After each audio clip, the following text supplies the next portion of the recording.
What's up, YouTube? We're going to do another video on Catless mid-pipes, on how to install it. I'm going to go over every single step, every nut and bolt, from jacking the car up to letting it down off the jacks. The reason I'm doing this a second time is that there were no performance gains from the first time I did it, and it made me not like it. So I got rid of it, but then I missed the sound of the car lots.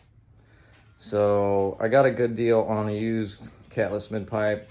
So it was basically, I just couldn't pass it up. So we're gonna do it again because I love the sound of this car. You can hear it ticking because I just got back from a test drive. But yeah, we're gonna go over every single step.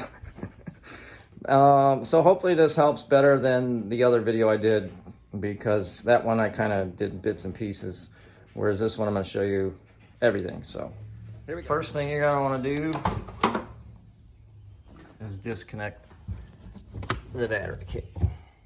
All right, so 10 millimeter, loosey goosey.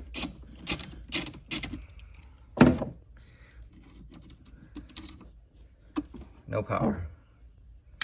Set that there. That's done. Because the front end of these are so low, I got these blocks that I cut at angles and I drive up on top of them. That gives me enough room to go underneath there and remove that pan that I've already done. Those are also 10 millimeter. And now I'm gonna slide my jack. Right, so I put a rag under there because I don't like scratching this thing up. But these are on there to pinch points. You got those little blocks that go in there. I actually don't have them, so they do sell them. I don't remember what they cost. But right now the weight of the car is not sitting on the jack, so it's there supporting the car, but the weight isn't fully on it. The weight is still on the jack. Basically, I got 3 points of contact. So I'm gonna go do an inventory on my parts. Here we go.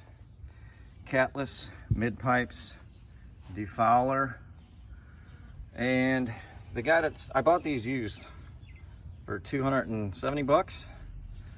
These are his defoulers, and they were, I guess he couldn't get them out because they were all the way in there. So I just sprayed some penetrating oil, and the key to getting those out is leverage. 2 foot long. But that's the key. It took very little effort with the penetrating oil to get these out, and see, those are crusty as fuck, which is why I got new ones.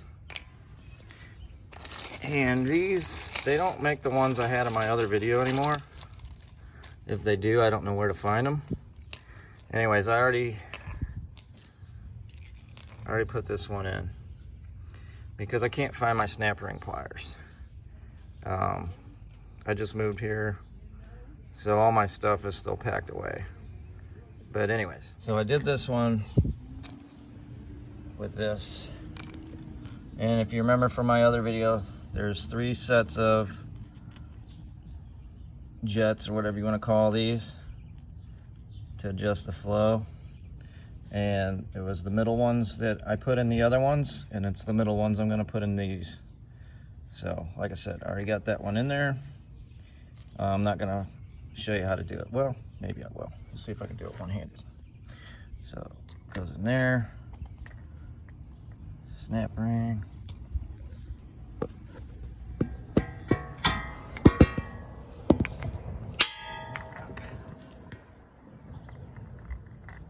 I don't think I can do this one-handed. Now I got both of them. And then these go on there. All right, so I'm gonna do a shameless plug.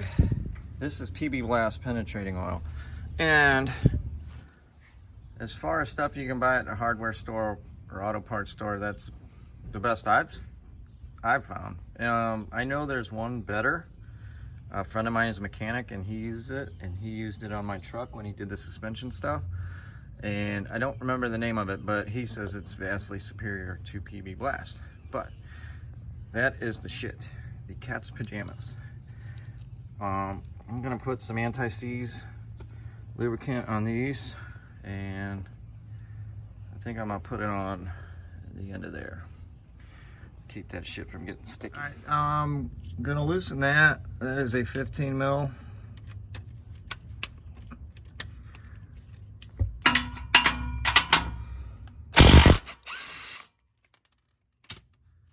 Having an impact makes your life so much easier. So we're gonna do that one.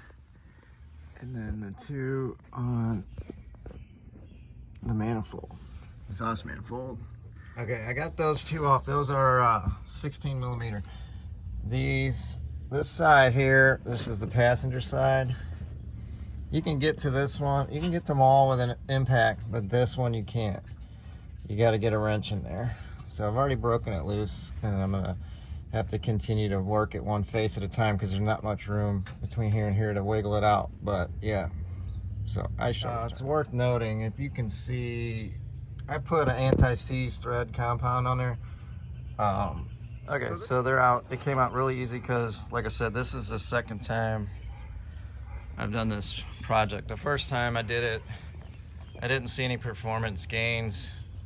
I did love the sound, and that is why I'm doing this again, because I missed the sound.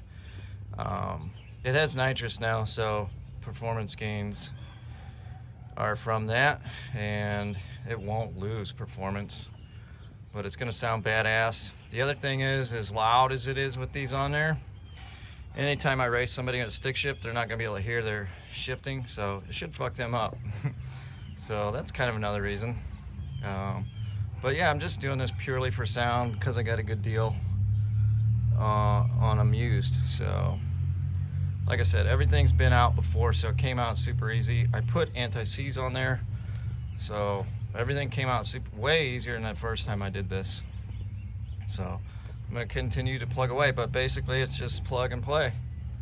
All right, so those are snug. The guy already had, I don't know why he gave me those extra, but they were already in the pipe that he sold me. But anyways, this one is 16, this is 15.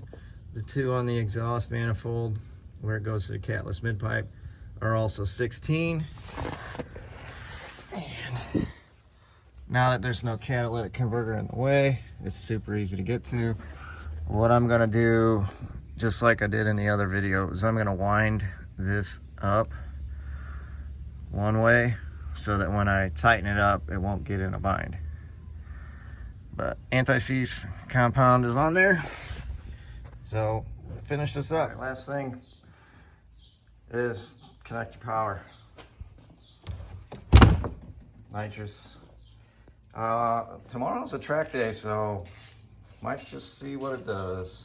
But yep, everything is done. Cats are out. Back on there. So I'm gonna drive it off, but I want the first cold start to sound good. So yeah, I got that pan back on there. Everything is installed, so let me get the keys. Okay, here we go.